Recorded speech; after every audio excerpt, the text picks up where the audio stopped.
it is time for us to get in some local history. And he's been on assignment and then he came back and he caught the dreaded lurgy. But Harold Peacock is a true trooper and he's back on deck this morning. Good morning, Harold. Yes, good morning, Damo. Yeah, I persevere through and we got some good listeners because I got some good research leads from them too, and that's what I'm going to tell you about today. Oh, fantastic. Now, this is about a Toowoomba family called the Pertil family. Yeah, that's right. And look, sometimes when you start researching a family, you just know there's going to be lots of good stories coming your way. And that's exactly what happened here. This week, when I was asked by a listener, Janelle, to look into her Pertil family from the Toowoomba district. Oh. So this is a really good example of just the kind of stuff that can immediately jump out at you as you start a project. Yeah, well, thank you to Janelle for giving us that lead.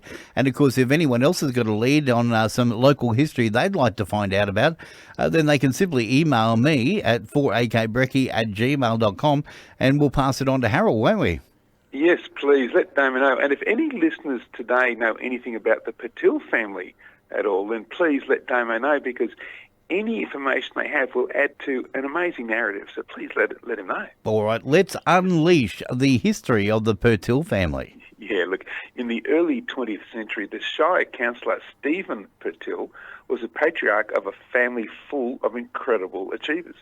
They were from out Highfields, Perseverance and Ravensbourne way, up there. Yep. Now, his first cousin was a police sergeant, Patrick Pertil. Now, in a 38-year career in the Queensland Police Force, Sergeant Pertil spent 26 years of that in charge of police stations at Brisbane, Rockhampton, Maryborough and Townsville. And Councillor Pertil himself would be unanimously elected chair of the Highfields Shire Council.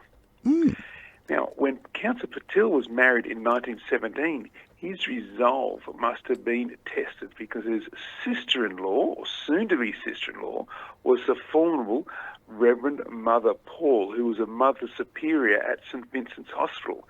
So if that's not pressure, I don't know what is. And then Councillor Pertil, he would have 6 children, including 3 boys and 3 girls. The 3 sons, they all served in the Second World War. Michael was a bombardier in the Australian Army. Gary was a warrant officer with the RAAF in England. And John, sadly, look, he was executed by the Japanese while a prisoner of war during the first Sandakan Death March. Now, Councillor Pertil had, he'd already had his share of tragedy from the First World War with his brother, the Darling Down Stockman called Sinan Pertil. Now, the brother was killed in action during the First Battle of Passchendaele. That was when he was 42 years old, which means he was old enough that he should never have gone away to war in the first place. And incidentally, my great-grandfather was gassed in the same battle, and he was a ridiculous 44 years old. So the story that war is for 19-year-olds isn't always true. There's very few 40-year-olds here as well. And then there was Councillor Pertil's 3 daughters. They all served as nurses and religious sisters. One was Sister Mary Grace of the Sisters of Mercy in Bundaberg. Another was Sister Honor, who came home to nurse their mother to the very end. And then there was Sister Stephanie Pertil, who was trained at St Vincent's Hospital in Toowoomba. In the Second World War, she was a nursing sister in the RAAF nursing service. She served right across Australia and on escort duty to Canada. After the war, Sister Stephanie became a religious nursing sister at the Mater Hospital in Brisbane and was made a member of the Most Excellent Order of the British Empire, which is an MBE. Yes. So with a Shire chairman, a First World War stockman, a Mother Superior, and a family full of nurses and hospitals and soldiers and an MBE, there's surely going to be a load of good stories coming from Pertil family that I can tell you about, because this has only just begun.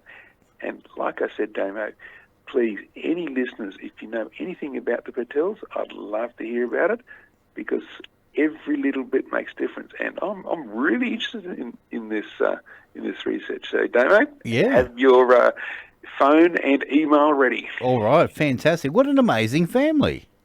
Oh, look, that's right. But then there's so many amazing families here that they don't realise how amazing they are themselves, because they just think, oh, yeah, Yeah. they did this or they did that. But then when you look at it collectively and start to dig down from a third-party perspective, there's some incredible stories just waiting to be unearthed. And across the Darling Downs and Granite Belt, there's probably more than most because it's such a long and traditional area. That's it. Well, look, if anyone's got further information on the Pertil family from the Toowoomba region, then get in touch. Also, if you've got a family that you would like a little bit more historical research done on, and you think they might have a good story for us, then you can email us at 4akbrecky@gmail.com. That's 4akbrecky@gmail.com. Or you can message through our Facebook as well. And, of course, Harold, that story will be posted up on your website, won't it? That's right. I post the stories on Friday morning on the website historyouthere.com. You can get to it through all the socials as well, Facebook and Instagram and that stuff, but historyouthere.com. All right, historyouthere.com, mate. Appreciate it, and you take care. You're still under the effects of the lurgy, but hopefully this week you can give it a good kick. Oh, with exciting research like this, that'll help. No worries, mate. You take care. Thanks so much. See ya. There we go. Harold Peacock, and that website again, historyouthere.com, is where you can read about that story and many others, and get in touch if you've got any historical references in your family that you'd like to make a part of the show. It's that simple.